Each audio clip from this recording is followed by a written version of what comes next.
If you're a music lover, you need to know this trick. Transferring your Spotify playlist to Apple Music is super easy. Let's get started. Today, I'm showing you how to transfer your Spotify playlist to Apple Music in just minutes. First, pick an app: Soundees, Free Your Music, or Tune My Music. These apps make it a breeze. Next, open your chosen app and sign in to both your Spotify and Apple Music accounts. Simple, right? Now, select what you want to move. Pick your playlists, songs, albums, or even liked songs. Finally, hit that transfer button. Watch the magic happen as your tunes move over to Apple Music.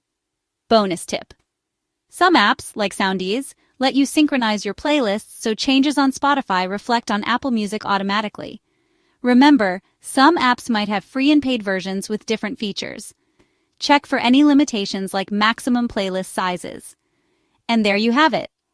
Your favorite Spotify jams are now on Apple Music.